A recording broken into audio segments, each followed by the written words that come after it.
Hello friends, good morning. आप सबका बहुत बहुत स्वागत है माय जेएससी क्लासेस में। आइए दोस्तों, हम देखते हैं एक शानदार तरीके से समाज के प्रश्नों को, जो कि आने वाली हमारी परीक्षाओं के लिए बहुत ही उपयोगी और महत्वपूर्ण है।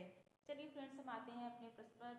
अगर दोस्त आप नए हैं तो हमारे चैनल को सब्सक्राइब कीजिए और बेल आइकन प्रेस कर दीजिए, जिससे आपको नोटिफिकेशन मिलती रहे हमारे वीडियो की। चलिए फ्रेंड्स, हम आते हैं आप अपने प्रश्न पर। आज का हमारा प्रश्न क्या है? समास के कुछ हम महत्वपूर्ण प्रश्नों को देखेंगे। चलिए फ्रेंड्स, हम देखते हैं समास के पहला प्रश्न। समास के पदों को अलग करने को क्या कहा जाता है? क्या पूछ रहा है इसमें फ्रेंड्स कि समास के पदों को अलग करने को क्या कहा जाता है? क्या कहा जाता है फ्रेंड्स? विच्छेद, बदलाव, विग्रह और विभक्ति। आप कमेंट में आंसर दीजिए कि समास के पदों को अलग करना क्या कहलाता है हमारा। क्या कहलाता है फ्रेंड्स? समास के पदों को अलग करना हमारा क्या कहलाता है? बताइए आप सब, क्या होगा हमारा? विच्छेद, बदलाव, विग्रह और विभक्ति। क्या होगा हमारा? समास क्या होता है? समास विग्रह होता है ना। इसमें क्या होगा आंसर? तीसरा। और संधि में क्या होता है हमारा? संधि विच्छेद होता है। जब हम संधि को तोड़ते हैं, जैसे विद्यार्थी, विद्याधन, अर्थी, उसको क्या कहा जाता है? संधि विच्छेद। और इसमें क्या होता है हमारा? इसमें हमारा क्या होता है? जैसे कि हम लिखते हैं विद्यार्थी ना, देखिए विद्यार्थी, तो हम हमारा क्या होगा? विद्या धन अर्थी। क्या होगा? विद्या धन अर्थी ना। तो क्या होगा हमारा? विद्या धन अर्थी हमारा क्या है? संधि विच्छेद है ना। उसके बाद अगर हम इसको क्या कहते हैं और समास विग्रह करेंगे तो क्या होगा हमारा? ऐसे देखिए हमारे क्या है समास विग्रह में क्या होगा? जैसे हमने लिख दिया, क्या कहते हैं? दशानन ना। तो क्या होगा? दशानन ना। दशानन हो जाएगा तो क्या होगा हमारा? दस है आनंद जिसके, इसको क्या कहा हमारा? समास विग्रह कहा जाएगा। चलिए फ्रेंड्स, हम आते हैं अगले प्रश्न पर। किस समास में दोनों पद मिलकर एक नया अर्थ प्रकट करते हैं? इसमें पूछ रहा है कि फ्रेंड्स किस समास में मिलकर के क्या होता है हमारा?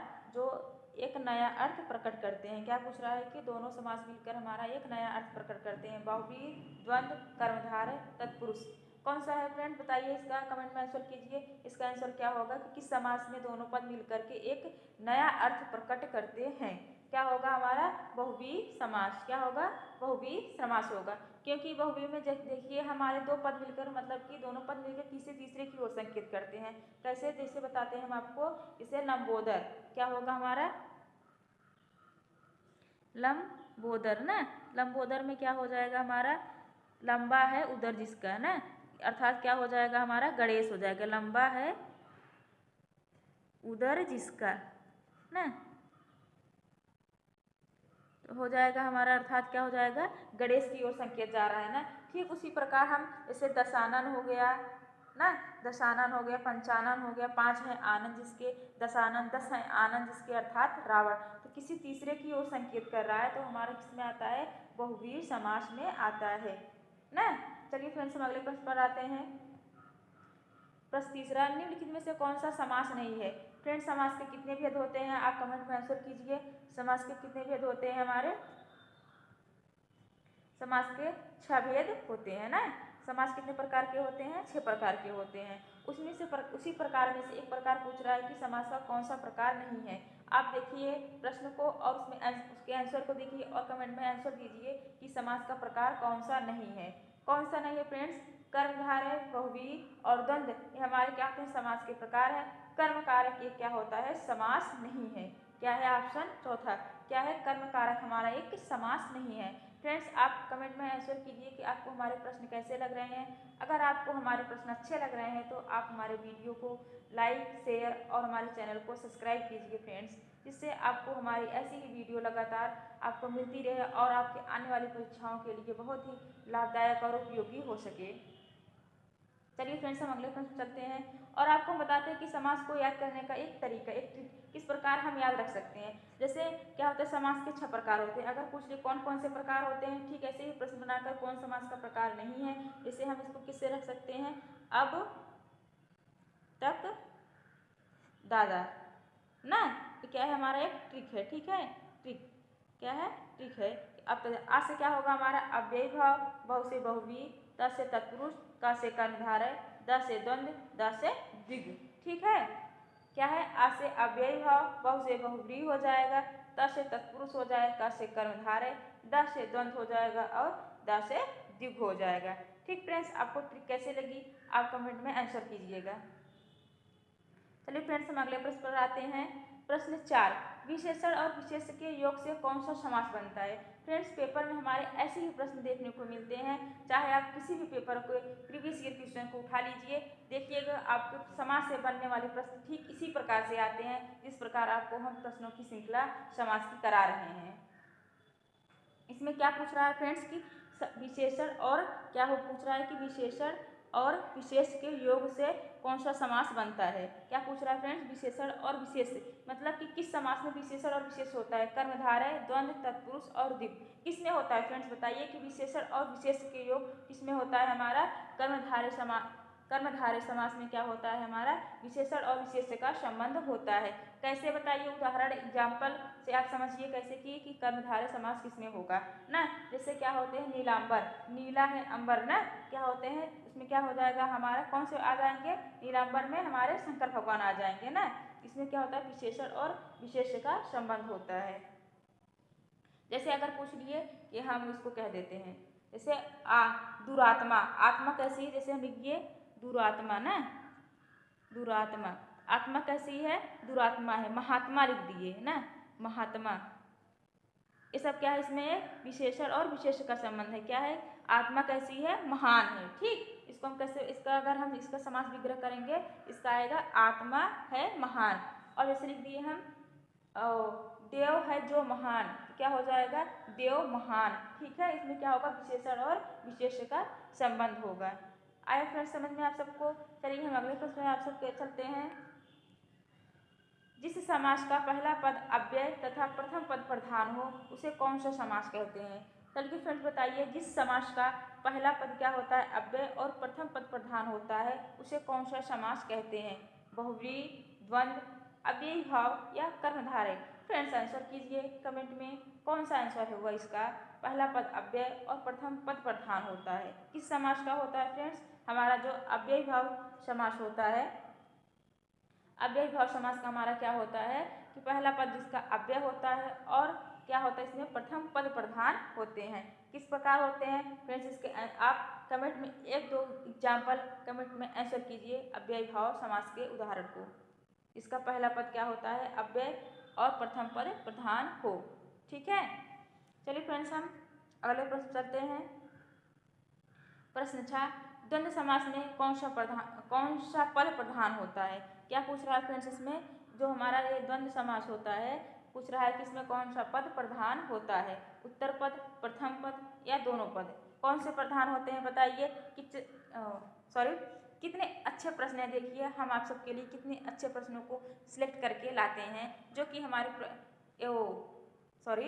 द्वंद्व समास में कौन सा पद प्रधान होता है। देखिए प्रश्न किस प्रकार से हमने आप सबके लिए बनाया है। ठीक है, उत्तर, प्रथम, दोनों, क्या होगा हमारे फ्रेंड्स, द्वंद्व समास में दोनों पद प्रधान होते हैं। द्वंद्व समास के उदाहरण क्या होते हैं, जिसमें या और क्या आएगा, जैसे या आता है और याद करने का तरीका, या और वा, इसमें मतलब ऐसे आदि शब्द बीच में आएंगे जिससे हम द्वंद्व समास की पहचान कर सकते हैं। ठीक है, और द्वंद्व समास में एक योजक चिन्ह की भी ऐसे लगा रहता है, योजक चिन्ह है ना, ये हमारा क्या है, योजक चिन्ह है। जैसे हम लिख देते हैं भाई, योजक चिन्ह लगा के बहन, इसमें कौन सा समास है पूछेगा, हमारा द्वंद्व समास होगा, भाई और बहन। ठीक है, उसके बाद राम लक्ष्मण, इसमें अगर पूछेगा कौन सा समास है, क्या हम बताएंगे फ्रेंड्स, क्या है, हमारा द्वंद्व समास है।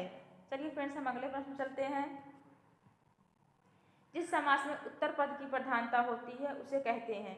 ठीक है, इसमें फ्रेंड्स क्या पूछ रहा है कि उत्तर पद की प्रधानता होती है उस समास को क्या कहा जाता है। तत्पुरुष, बहुव्रीहि, कर्मधारय और द्वंद्व, क्या होगा फ्रेंड्स इसमें बताइए। जिस समास में उत्तर पद की प्रधानता, उत्तर पद की प्रधानता किस समास में होती है बताइए। तत्पुरुष में होता है कि कर्मधारय में होता है कि द्वंद्व। कर्मधारय में हमारे विशेषण और विशेष्य का संबंध होता है और द्वंद्व समास में हमारे दोनों पद प्रधान होते हैं। बहुव्रीहि में हमारे क्या होते हैं, कोई पद प्रधान नहीं होता है बल्कि किसी तीसरे की ओर संकेत करते हैं, इसलिए हमारा एक ही ऑप्शन बचता है, क्या फ्रेंड्स, तत्पुरुष समास। तत्पुरुष समास में हमारे कौन सा पद प्रधान होता है, हमारा उत्तर पद प्रधान होता है। बीपीएससी 3.0 में ऐसे ही प्रश्न पेपर में आए थे समास से। चलिए फ्रेंड्स हम अगले प्रश्न में चलते हैं। प्रश्न 8 हमारा क्या पूछ रहा है, समासी पदों को तोड़ना क्या कहलाता है। देखिए फ्रेंड्स प्रश्न अच्छे हैं, अगर आपको प्रश्न हमारे अच्छे लग रहे हैं तो फ्रेंड्स आपसे रिक्वेस्ट है कि आप हमारे चैनल को सब्सक्राइब, लाइक और शेयर जरूर कीजिएगा। क्या पूछ रहा है फ्रेंड्स इसमें कि समासी पद को तोड़ना क्या कहलाता है। कह रहा है कि जो कोई समासिक पद किसे कहते हैं, समास के नियमों से बनने वाले पद को हम क्या कहते हैं, समासिक पद कहा जाता है। ठीक है फ्रेंड्स, इसमें क्या होगा, संधि होगा, समास होगा, समास विग्रह होगा कि समास विच्छेद होगा। इसमें देखो पहला हमने जो प्रश्न कराया था सेम उसी प्रकार प्रश्न है, बस इसके पूछने के प्रश्न का तरीका थोड़ा चेंज हुआ है फ्रेंड्स हमारा। इसमें क्या होगा, समास विग्रह होगा। ऑप्शन क्या होगा 3, समासिक पद को तोड़ना हमारा समास विग्रह कहलाता है। आइए फ्रेंड्स हम अगले प्रश्न चलते हैं। जिस समास में प्रथम पद संख्यावाची तथा अंतिम पद संज्ञा हो वह क्या कहा जाता है। देखिए फ्रेंड्स कितने अच्छे प्रश्न है ना। क्या पूछ रहा है इसमें, जिस समास में प्रथम पद क्या होता है हमारा संख्यावाची तथा अंतिम पद क्या हो, संज्ञा हो। क्या पूछ रहा है कि प्रथम पद जो हमारा क्या हो, संख्यावाची हो और अंतिम पद संज्ञा हो। किस समास का अंतिम पद संज्ञा होता है, बताइए फ्रेंड्स। प्रथम पद क्या होता है, संख्यावाची होता है। ऑप्शन दूसरा क्या हो जाएगा, द्विगु समास। द्विगु समास के उदाहरण क्या होंगे बताइए, जैसे चौराहा, क्या होगा हमारा, चौराहा, तिराहा, मतलब 4 राहों का समूह, तिराहा 3 राहों का समूह। ठीक है ना, ये क्या होगा हमारा द्विगु समास। द्विगु समास का पहला पद क्या होता है हमारा, संख्यावाची होता है। क्या होगा, जैसे चवन्नी, 4 आनों का समूह। चलिए फ्रेंड्स हम अगले प्रश्न पर आते हैं। देखिए हमने उदाहरण बताया था ना, देव जो महान है किस समास का उदाहरण है। क्या पूछ रहा है इसमें कि देव जो महान है, इसमें कौन सा समास होगा। देव की विशेषता क्या है हमारी, इसमें विशेषण और विशेष्य का संबंध है ना। देव जो महान है पूछ रहा है इसमें कि किस समास का उदाहरण है ना, किस समास का उदाहरण है। क्या पूछ रहा है कि जो देव है क्या है हमारा, महान है। ठीक, इस प्रकार इसका हम विशेष करें, देव हमारा कैसा है, महान है। इसमें क्या है, विशेषण और इसका संबंध है, विशेषण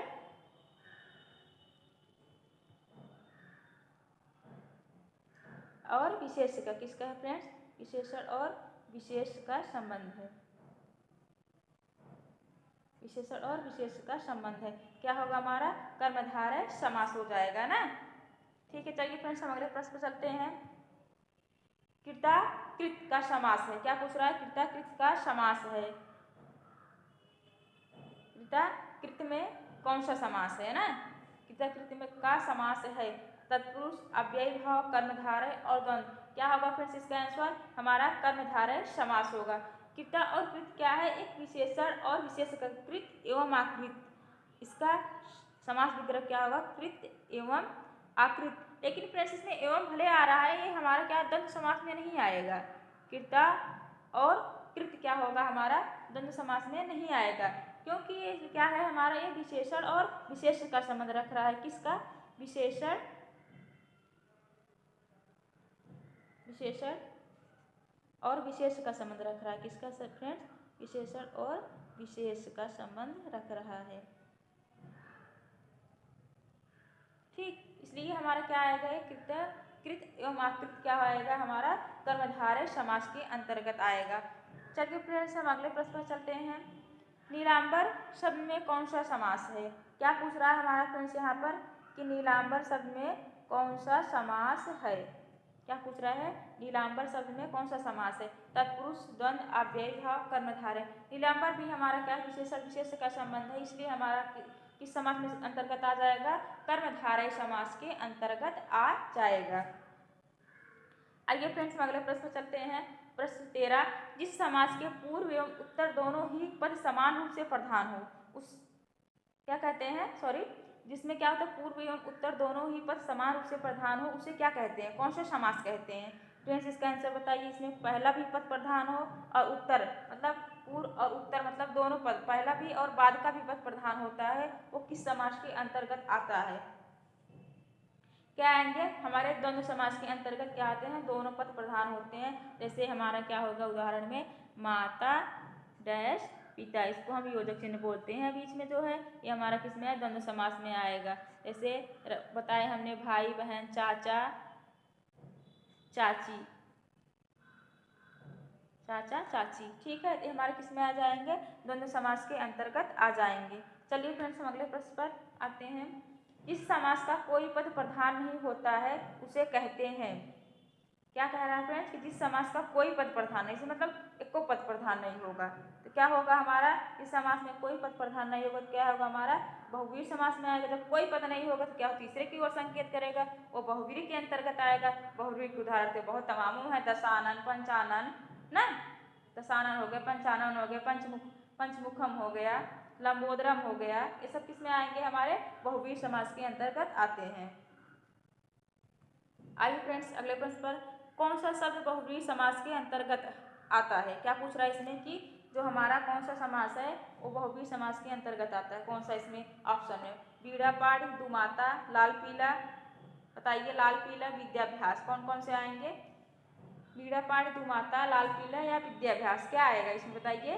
बीड़ा पाड़, अर्थात इसका क्या होगा? जिसके हाथ में बीड़ा हो, इसका समास विग्रह क्या होगा? जिसके हाथ में बीड़ा हो, अर्थात क्या हो जाएगा हमारा? सरस्वती माता, क्या हो जाएंगी? सरस्वती माता हो जाएंगी, ठीक है, अर्थात हमारा क्या हो जाएगा? सरस्वती माता ना, जिसके हाथ में बीड़ा हो, अर्थात हमारे क्या हो जाएंगे? सरस्वती माता हो जाएंगी। ठीक है फ्रेंड्स, आज सबको वीडियो हमारी कैसे लगी? आप फ्रेंड्स कमेंट में रिस्पॉन्स अपना दीजिएगा। अगर आपको हमारी वीडियो अच्छी लगी तो हमारे चैनल को सब्सक्राइब कीजिए, हमारे वीडियो को ज़्यादा से ज़्यादा लाइक और शेयर कीजिए। धन्यवाद फ्रेंड्स, मिलते हैं आपको नेक्स्ट वीडियो में हम।